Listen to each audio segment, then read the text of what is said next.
Hello বন্ধুরা, কেমন আছো? আশা করছি সবাই খুব ভালো আছো। তো আবারও চলে গেছিলাম ঠাকুর দেখতে।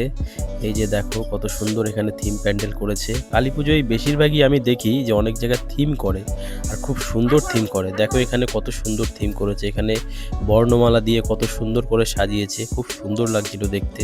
তো এরপর চলে গেছিলাম আরেকটা প্যান্ডেলে। তো এই প্যান্ডেলটার ভেতরটাও দেখো কত সুন্দর লাগছে।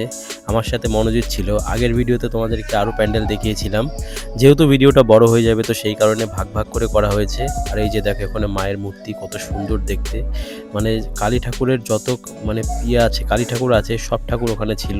তো এরপর চলে গেছিলাম আরেকটা প্যান্ডেলে। তো সামনের এন্ট্রান্সটা দেখো পুরো বিয়ে বাড়ির মতন, এত সুন্দর লাগছে দেখতে। এখানে দাঁড়িয়ে সবাই ছবি তুলছিল। তোমাদের কীরকম লাগছে আমাকে অবশ্যই কমেন্ট করে জানিও। তো ফাইনালি চলে এসেছি প্যান্ডেলের ভেতরে। এই যে দেখো প্যান্ডেলের ভেতরের কারুকার্য এত সুন্দর করেছে, আমার তো দারুণ লাগছে। তোমাদের কীরকম লাগছে আমাকে অবশ্যই কমেন্ট করে তো ফাইনালি প্যান্ডেলের ভেতরে প্রবেশ করলাম। দেখো কত সুন্দর ডিজাইন করেছে আর মায়ের মূর্তিটা দেখো কত সুন্দর লাগছে।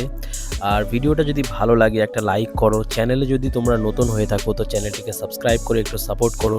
দেখা হচ্ছে পরের ভিডিওতে, ততক্ষণ ভালো থেকো, বাই।